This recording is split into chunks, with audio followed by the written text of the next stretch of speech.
الحمد لله رب العالمين والصلاة والسلام على سيد الأنبياء والمرسلين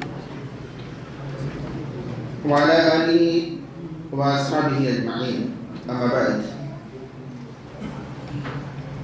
فأعوذ بالله من الشيطان الرجيم بسم الله الرحمن الرحيم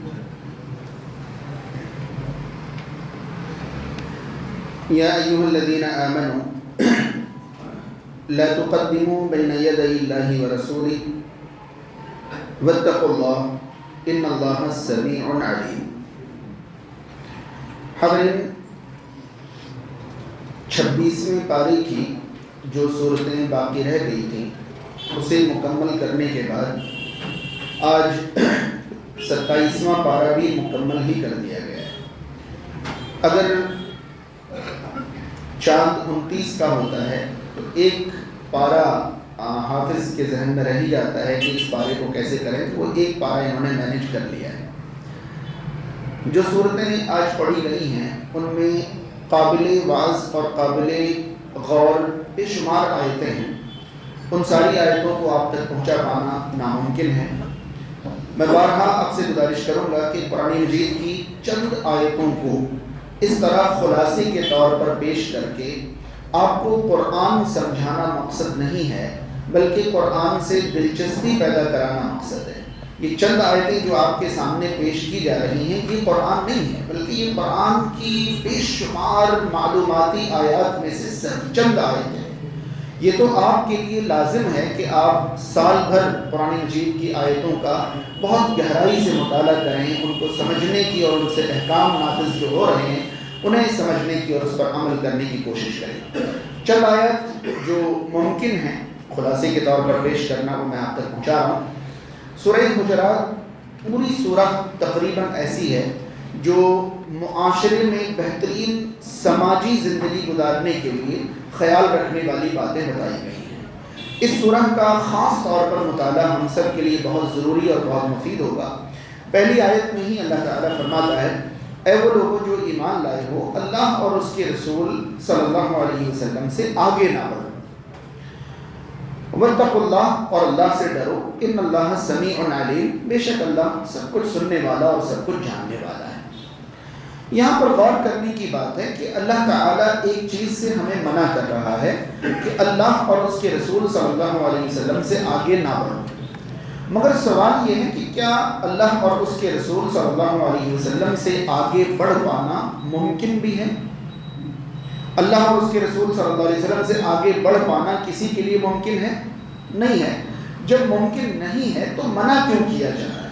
یاد رہے ناممکن سے منع کرنا یہ سمجھداری کی بات تو نہیں ہے.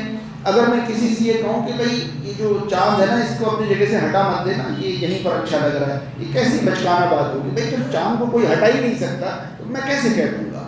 اس کا مطلب یہ ہوا کہ یہاں اللہ اور اس کے رسول صلی اللہ علیہ وسلم سے آگے بڑھنے کا کوئی ایسا مطلب ہے جو ممکن، اور وہ ممکن یہ ہے اللہ کی بات سے آگے بڑھ جانا، رسول اللہ صلی اللہ علیہ وسلم کی لائی ہوئی شریعت سے آگے بڑھ جانا، یعنی اللہ کے دین کے نام پر وہ اپنا لینا جو اللہ کا حکم ہے ہی نہیں، اور رسول اللہ صلی اللہ علیہ وسلم کی شریعت کے نام پر وہ باتیں اپنا لینا جو رسول اللہ صلی اللہ علیہ وسلم کی شریعت ہے ہی نہیں. اور یہ سمجھنا کہ اس میں حرج کیا ہے، اس میں کمی کیا ہے، اس میں پریشانی کیا ہے. پریشانی یہی ہے کہ یہ اللہ اور اس کے رسول صلی اللہ علیہ وسلم کی تعلیم نہیں ہے. ہمیں اللہ اور اس کے رسول صلی اللہ علیہ وسلم کی تعلیم کی پابندی کرنے کا حکم ہے، اور صرف اتنا ہی نہیں اس تعلیم سے آگے بڑھنے سے منع کیا گیا ہے. اس کے بعد اگلی آیت میں اللہ تعالیٰ یہ فرما رہا ہے کہ اے وہ لوگوں جو ایمان لائے ہو نبی کی آواز پر اپنی آواز بلند نہ کرو. وَلَا تَجْهَرُوا لَهُ بِالْقَوْلِ كَجَهْرِ بَعْضِكُمْ لِبَعْضٍ، اور ان کی بات پر اپنی بات اس طرح اونچی نہ کرو جس طرح تم ایک دوسرے پر اپنی باتیں اونچی کرتے ہو. ان تحبط اعمالکم وانتم لا تشعرون، ایسا نہ ہو کہ تمہارے اعمال برباد ہو جائیں اور تمہیں پتہ بھی نہ چلے، شعور بھی نہ ہو. یہاں دو سوال ہے. پہلی سوال یہ کہ آواز اونچی کرنا اور بات اونچی کرنا ان دونوں میں فرق کیا ہے؟ فرق یہ ہے کہ آواز کا مطلب والیوم بڑھانا، کہ نبی کریم صلی اللہ علیہ وسلم جس والیوم میں جس آواز میں بات کر رہے ہیں ہم اس سے اونچی آواز میں بات کرنے لگیں، اس سے بھی منع کیا گیا. اور بات بڑھانے کا مطلب ہے کہ رسول کریم صلی اللہ علیہ وسلم جو فرما رہے ہیں ہم اسے چھوڑ دیں اور اپنی بات کو اس سے بڑی کر لیں، یہ بات بڑھانا۔ اور یہاں آواز بڑھانے سے بھی منع کیا گیا اور بات بڑھانے سے بھی منع کیا گیا۔ ایسا کیوں؟ آواز بڑھانا منع کر دیا جاتا تو بات بڑھانا تو خود بخود منع ہو جاتا نا۔ ایسا اس لیے کہ آواز بڑھانے سے منع خاص رسول اللہ صلی اللہ علیہ وسلم کی زندگی تک کے لیے تھا۔ ہمارے سامنے رسول کریم صلی اللہ علیہ وسلم بات تو نہیں کر رہے ہیں کہ ہم آواز بڑھا لیں، تو آواز بڑھانے والی بات تو اس زمانے کے لیے تھی، مگر بات بڑھانے والی بات قیامت تک کے لیے۔ بات سمجھ رہے ہیں؟ اگر آج ہم دین کے نام پر اپنی بات، اپنی سے مراد رسول اللہ صلی اللہ علیہ وسلم کے علاوہ کائنات میں کسی کی بھی بات رسول اللہ صلی اللہ علیہ وسلم کی بات سے اوپر کر دیں تو اس آیت کی مخالفت ہے، اور جو اس آیت کی مخالفت کرے گا اس کے لیے دھمکی بڑا سمپل سا ہے کہ کہیں ان کے اعمال ضائع نہیں ہو جائیں، برباد نہیں ہو جائے، انہیں پتہ بھی نہ چلے۔ اچھی طرح ذہن میں رہے کہ دین کے نام پر رسول کریم صلی اللہ علیہ وسلم کی تعلیم سے آگے بڑھنا نہ میرے لیے ممکن ہے نہ دنیا میں کسی کے لیے ممکن ہے۔ جو ایسا کرے گا اور آگے بڑھے گا وہ اپنا نقصان کرے گا، اپنے اعمال برباد کر لے گا۔ تو بہت اچھی طرح ذہن میں رہے کہ دین کے نام پر وہی چیزیں ہمیں اپنانی ہیں جو یا تو اللہ کا حکم ہو یا رسول کریم صلی اللہ علیہ وسلم کی لائی ہوئی شریعت کی تعلیم۔ اس سورہ میں خاص طور پر آیت نمبر 6 سے لے کر آیت نمبر 13 تک خاص طور پر پڑھنے کی ضرورت ہے۔ اللہ تعالیٰ نے ان آیات میں زندگی گزارنے کا جو طریقہ بتایا ہے اس کی کچھ جھلکی میں آپ تک پہنچاؤں۔ پہلی چیز یہ کہ اے لوگو، جب کوئی شخص فاسق ہو اور تمہارے سامنے کوئی خبر لے کر آئے تو ان کی خبر پر تحقیق کیے بنا یقین نہ کرو۔ ایسا نہ ہو کہ ان کی خبر پر یقین کر کے تم کوئی ایسا قدم اٹھا لو جس پر تحقیق کے بعد تمہیں پچھتانا پڑے، شرمندگی اٹھانا پڑے۔ تو اس کا مطلب یہ ہوا کہ ریئیکشن میں جلد بازی معاشرے میں بہت ساری خرابیوں کو جنم دے دیتا ہے۔ آج ہمارا بہت اچھی طرح جانتے ہیں کہ اگر کوئی کسی کی تعریف کرے گا تو ہمیں لگتا ہے کہ پتہ نہیں یہ محبت میں تعریف کر رہا ہے، جھوٹ بول رہا ہے، اس کے اندر یہ خوبی ہوگی نہیں۔ اور اگر کوئی کسی کی برائی کر، اچھا ایسا لگے گا کہ یہ برائی کرنے والا ابھی ابھی آسمان سے اترا ہے اور یہ فرشتہ اور وحی لے کر آ گیا۔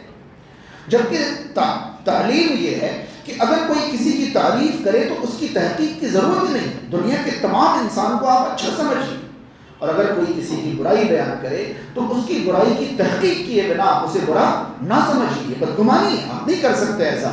لیکن ہم کسی کی اچھائی کی تعریف کی بات کو قبول کرنے کو تیار نہیں ہوتے اور یہ سمجھتے ہیں کہ بس یہ تو ایمان لایا ہوا ہے، یہی یہاں کا جملہ ہے، یہ تو فلاں کے اوپر ایمان لایا، یہ تو کہتا ہے ان کے بارے میں۔ اور اس کے بعد اگلی تعلیم یہ ہے کہ مومنین آپس میں بھائی بھائی، ان کے درمیان صلح کرا دیا کرو۔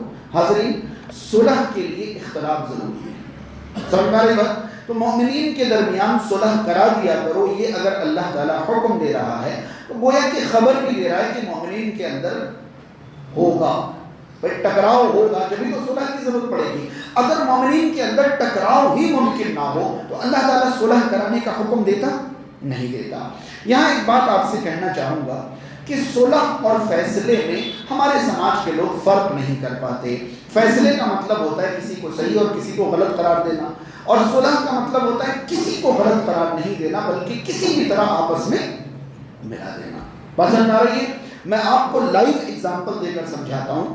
میرا بچہ اگر پڑوس کے بچے کے ساتھ لڑ جائے تو میں فیصلہ کرتا ہوں کہ کون صحیح تھا اور کون غلط، لیکن میرا بچہ میرے ہی دوسرے بچے سے لڑ جائے تو پھر میں یہ نہیں دیکھتا ہوں کہ غلطی کس کی تھی اور قصور کس کا تھا اور کیوں لڑے، چل ایسا نہیں کرتے ہیں، تھوڑا سا اس کو کھینچا، تھوڑا سا چل ساتھ میں ملا، اچھا اب ہم فیصلہ نہیں کر رہے ہیں، اب ہم کیا کر رہے ہیں؟ صلح کر رہے ہیں۔ کیوں؟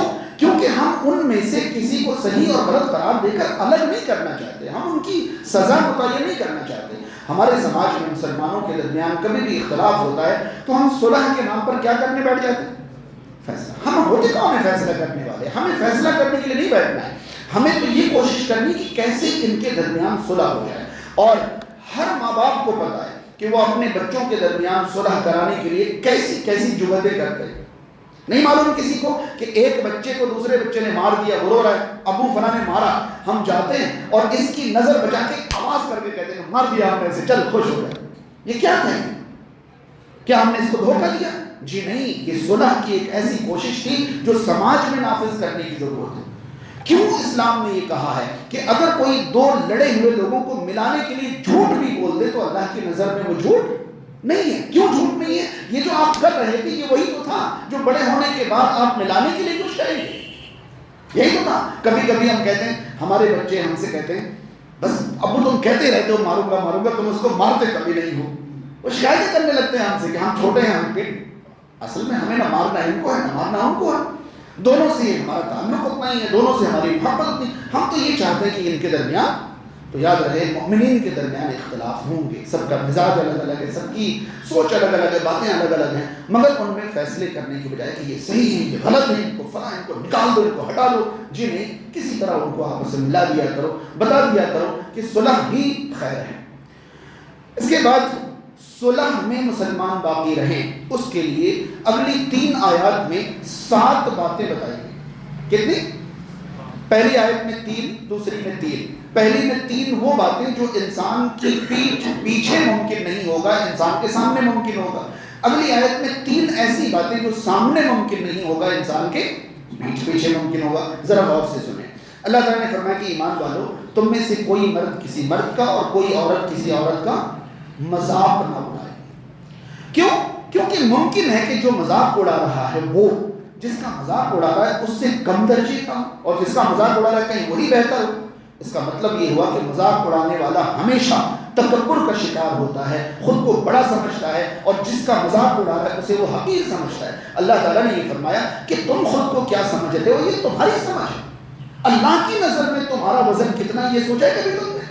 یا ایھا الذین آمنوا لا یسخر قوم من قوم عسیٰ ان یکونوا خیرا منہم۔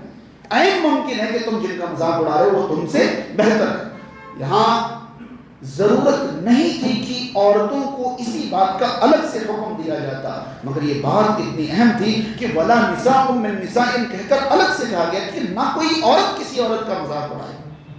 عین ممکن ہے کہ جس کا مذاق اڑا رہی ہے وہ ان سے بہتر، اللہ کی نظر میں ان سے اچھی۔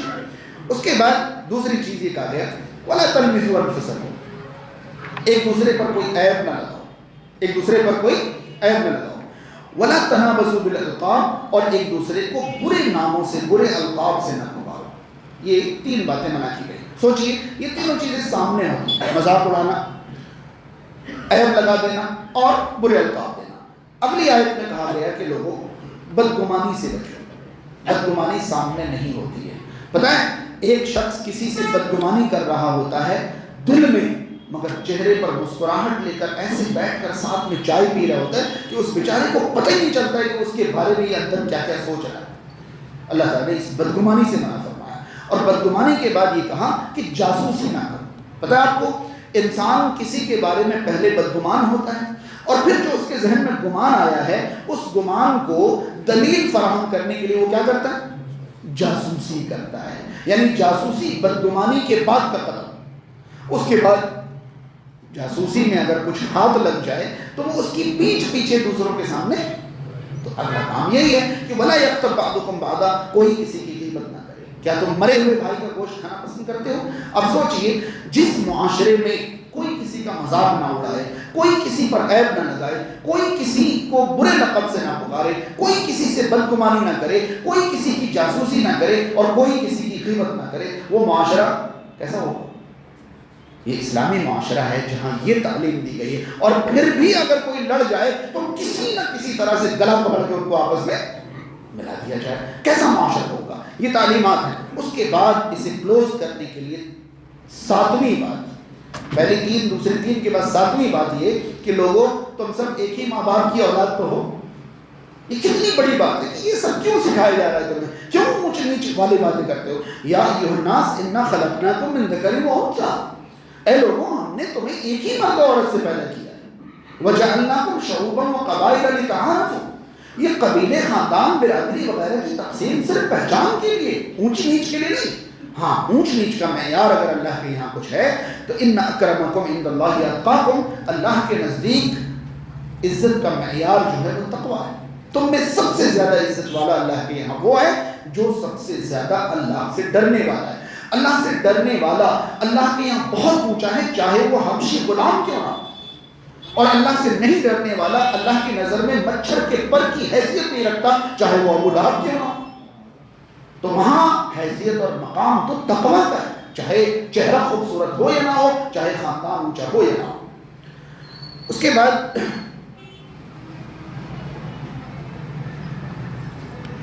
اگلی آیت سورہ زاریات کی 55، 56، 57 ہے۔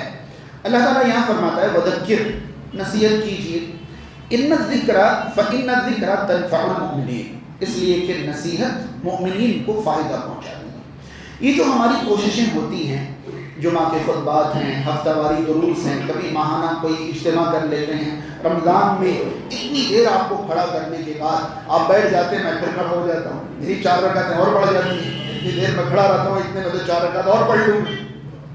آخر ان سب چیزوں کا مقصد کیا ہے؟ صرف یہ کہ کچھ تذکیر ہو جائے، کچھ نصیحت کی باتیں ہو جائے، کیونکہ نصیحت مومنوں کو فائدہ پہنچاتی ہے۔ ہمیں معلوم ہے کہ جن چیزوں کی میں نے بات کی ہے وہاں مومنین حاضر ہوتے ہیں، اور جب مومنین حاضر ہوئے ہیں تو انہیں فائدہ پہنچائے گی۔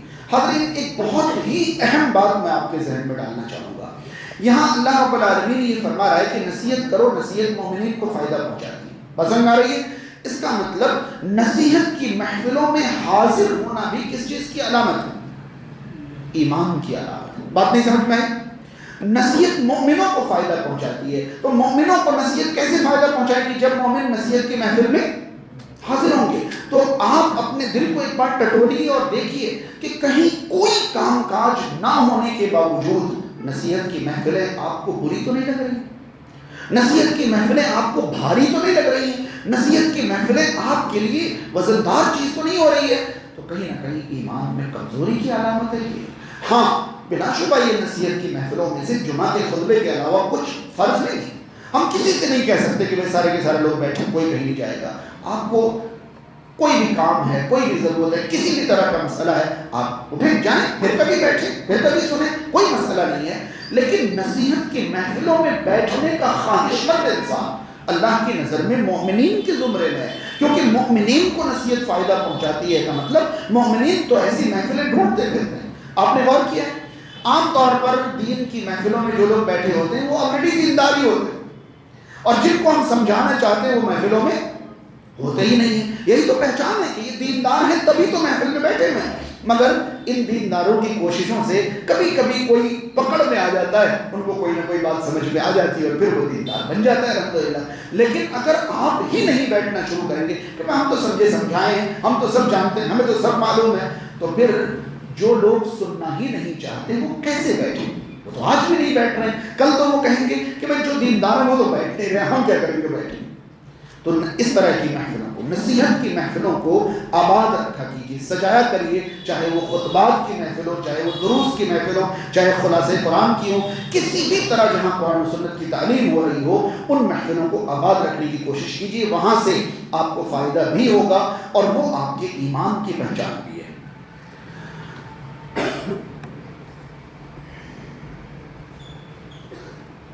اگلی آیتیں سورۃ النجم سے ہے۔ سورۃ النجم کی آیت نمبر 38، 39، 40، 41 میں چاہوں گا کہ آپ سب لوگ ان آیتوں کو اپنے حساب سے اور غور سے اور ڈیٹیل میں ضرور پڑھیں اور سمجھیں۔ آج میں نے یہ آیتیں ایک زبردست عقیدہ بیان کرنے کے لیے چنا ہے، زیادہ وقت نہیں لوں گا، اسی لیے میں پہلے ہی کہہ رہا ہوں کہ آپ ان آیتوں کو اپنے حساب سے اور تفصیل سے سمجھنے کی کوشش کریں۔ اللہ تعالیٰ فرماتا ہے اللہ تزر وازرۃ وزر اخری، کوئی بوجھ اٹھانے والا قیامت کے دن کسی اور کا بوجھ نہیں اٹھائے گا۔ ٹھیک، یہ ایک جملہ ہے کہ وہاں کوئی کسی اور کا بوجھ نہیں اٹھائے گا۔ دوسرا جملہ ہے وَأَن لَيْسَ لِلْإِنسَانِ إِلَّا مَا سَعَىٰ، اور انسان کو وہی ملے گا جو خود اس نے کیا۔ دونوں بات سمجھ میں آئی؟ ایک مثبت جملہ ہے، ایک منفی، ایک نیگیٹو ایک پازیٹیو ہے۔ نیگیٹو جملہ یہ ہے کہ آپ کوئی گناہ کر دیں اور کسی اور کے اوپر ڈال دیں، قیامت میں یہ نہیں چلے گا۔ پسند آ رہی ہے؟ تو ٹھیک ایسے ہی کہ آپ کوئی نیکی کریں اور کسی اور کو ٹرانسفر کر دیں، یہ بھی نہیں چلے گا۔ جس نے گناہ کیا ہے اس کی سزا اسی کو ملے گی، اور جس نے نیکی کی ہے اس کا بدلہ اسی کو ملے گا۔ بات سمجھ میں آ رہی ہے؟ مجھے پتا ہے کہ بہت سارے لوگوں کے ذہنوں میں عجیب عجیب خیالات آ رہے ہوں گے، ابھی ذرا رک جائیں۔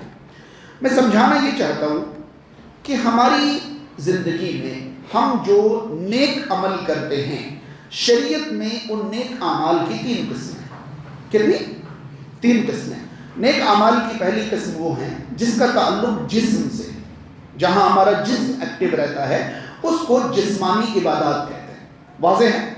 عبادات کی بعض قسمیں وہ ہیں جو صرف ہم زبان سے ادا کرتے ہیں، ان کو قولی عبادات کہتے ہیں، جیسے قرآن کی تلاوت ہے، تسبیح ہے، اذکار ہے۔ یہ کون سی عبادت ہے؟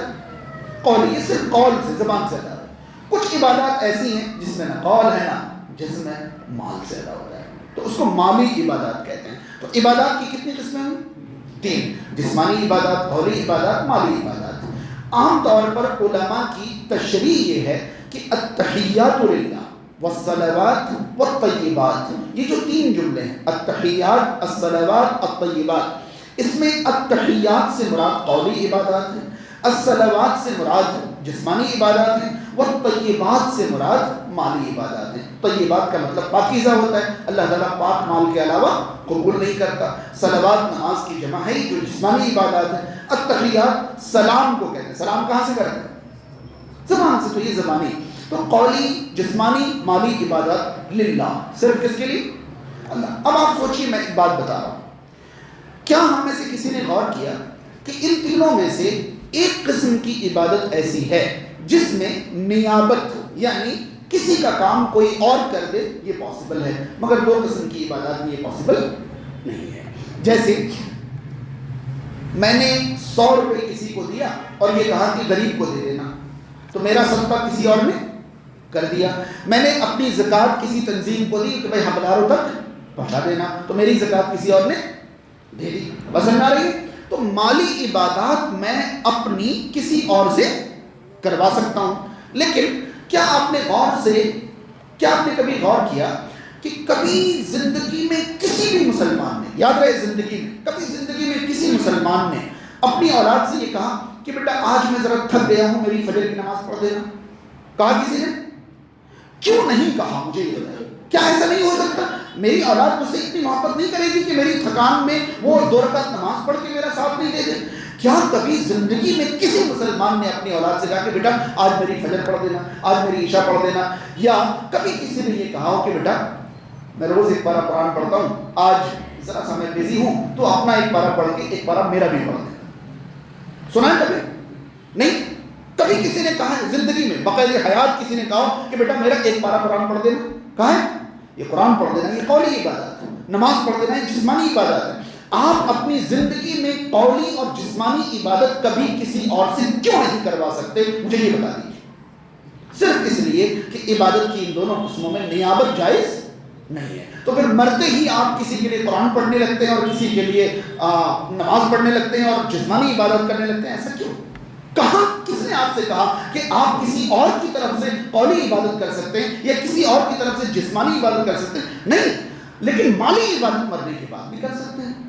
ہم کسی کی طرف سے مرنے کے بعد صدقہ کریں، یہ مالی عبادت ہے، کیونکہ تو ہم زندگی بھر کرتے آئے ہیں۔ میں نے اپنی مالی عبادت اپنی اولاد سے کروائی ہے، کسی اور سے کروائی ہے، جس سے چاہا اس سے کروایا۔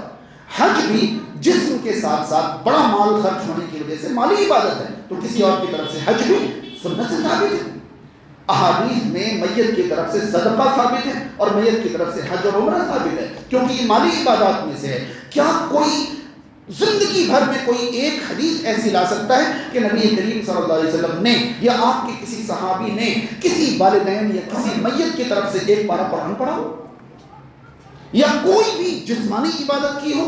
آپ سمجھتے نہیں ہیں کہ کسی اور کا گناہ کوئی اور نہیں دھوئے گا، تو کسی اور کی نیکی کسی اور کو نہیں دے۔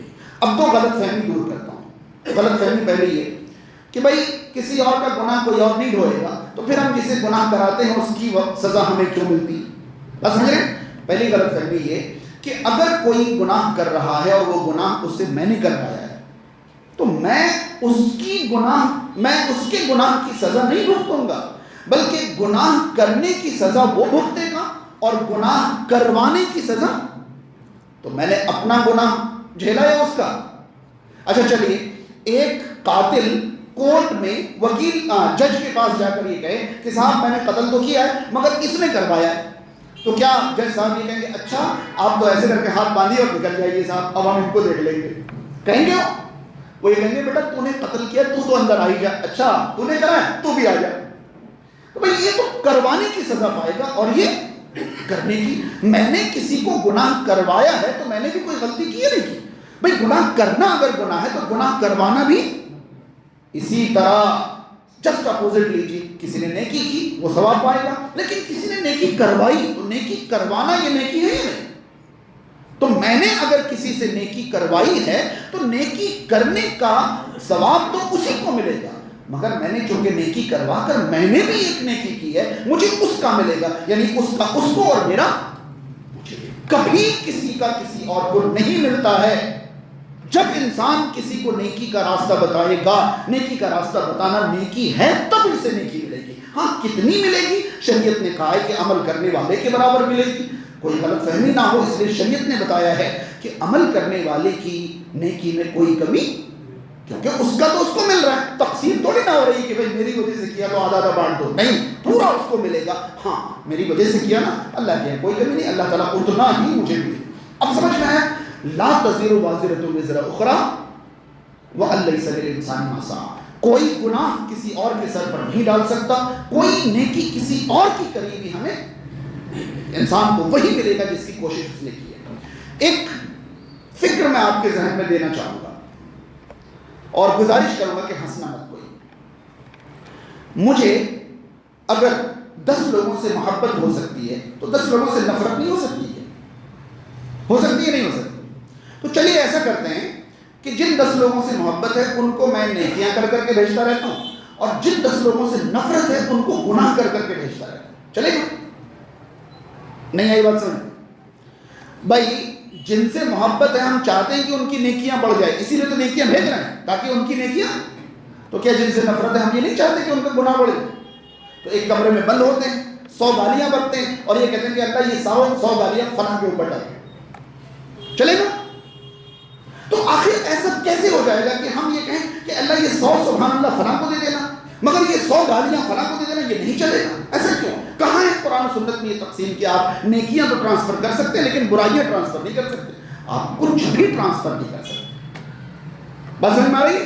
کچھ بھی ٹرانسفر. آپ کو اگلی آیتیں پڑھیے, ہوش آئے گا. اللہ تعالیٰ نے فرمایا کہ انسان کو وہی ملے گا جس کی کوشش اس نے کی ہے, اور کوشش کرتے ہی نہیں مل جائے گا, بلکہ وَأَنَّ سَعْيَهُ سَوْفَ يُرَى, ابھی اس کی کوشش تو دیکھی جائے گی, جانچ پڑتال کی جائے گی. کیا لگتا ہے کہ ہم جو بھی کر لیں گے ہمیں اس کا بدلہ مل ہی جائے گا؟ ارے ابھی ہمارے عمل کو پرکھا جائے گا, جانچا جائے گا, پڑتال ہوگی. اگر وہ قابل قبول ہوا تب ثم يجزاه الجزاء الاوفى, پھر اسے مکمل بدلہ دیا جائے گا. کیا لگتا ہے ایک صاحب قرآن خوانی میں بیٹھ کے 20 پیج کے قرآن کو 10 پیج میں پلٹ کے پڑھ دے اور اس کے بعد یہ کہیں کہ اللہ یہ پارا فلاں کو دے دے, تو اللہ تعالیٰ کہے گا بھائی رک جا, تیرا پارا میں نے ابھی قبول کیا نہیں کیا, پہلے یہ تو پوچھ لے. پہلے حکم دے رہا ہے کہ میرا پڑھا ہوا اسے دے دے. نہیں آئی بات سمجھ؟ تو میں نے جو پڑھا ہے یہ فلاں کو دے دے, یہ کیا ہے؟ اللہ تعالیٰ کو ہم کام پر لگا رہے ہیں نعوذ باللہ من ذالک کہ اللہ میں نے یہ پڑھ لیا. ہاں اللہ سے جب ہم دعا کرتے ہیں نا تو یہ حکم نہیں, عاجزی ہے. دعا ہماری طرف سے اللہ کے سامنے ایک عرضی ہے, اسے قبول کر لے یا نہ کر لے وہ اس کی مرضی ہے. تو جب اس کی مرضی ہوگی تو وہ گزارش ہے, حکم نہیں. اور جب ہماری مرضی, بتائیے نیکیاں بخشنے والے کبھی اللہ کو اتنا سا بھی آپشن دیتے ہیں کہ اے اللہ اگر تو چاہے تو یہ نیکیاں فلاں کو دیتے ہیں ایسا آپشن؟ وہ تو ڈائریکٹ آرڈر, اے اللہ ہم نے جو پڑھا ہے اس کا ثواب سب سے پہلے انبیاء کو, پھر اولیاء کو, پھر صحابہ کو, پھر فلاں, آرڈر پہ آرڈر. کہیں ایک بار بھی یہ کہا جائے کہ اللہ اگر تو چاہے تو دے دینا, مطلب کہیں تو اللہ کی مرضی کا ذکر کرے نہیں, وہاں تو سیدھا حکم ہے صاحب دینا پڑے گا کیونکہ یہ تو میرا مال ہے, میں نے کرا ہے. ارے آپ کا مال ابھی آپ کا ہوا کب ہے؟ وَأَنَّ سَعْيَهُ سَوْفَ يُرَى, آپ کی کوشش کو عنقریب دیکھا جائے گا, یعنی پرکھا جائے گا, اور پرکھ میں پاس ہو جائے تب اس کا بدلہ دیا جائے گا. تو یاد رہے, بھروسے پر زندگی جینا ناکامی کی زندگی ہے. البتہ ہم انسان ہیں, کہیں نہ کہیں کمی رہ جائے گی, تو اللہ تعالیٰ جنہیں اجازت دے گا وہ ہمارے لیے سفارش کریں گے, مگر ہمیں اپنی کامیابی کی فکر خود کرنی ہے. اللہ تعالیٰ ہر ایک سے سوال کرے گا, ہر کسی کی قبر میں اس کو سنا. یہ جملے ہم زندگی بھر سنتے ہیں, کیوں سنتے ہیں؟ میری خبر ہے مجھے سونا ہے، یعنی میری زندگی کا میرے اعمال سے ہی فیصلہ ہوگا.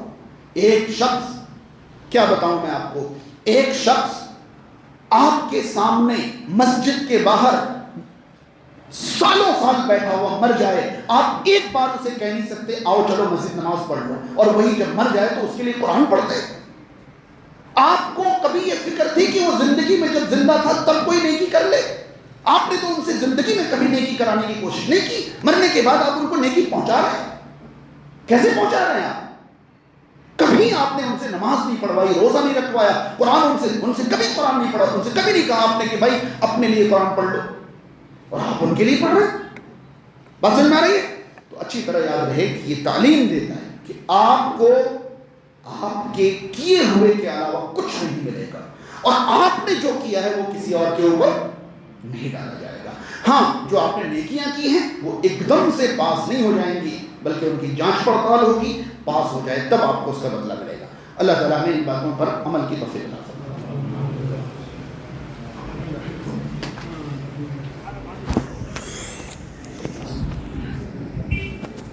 31 منٹ.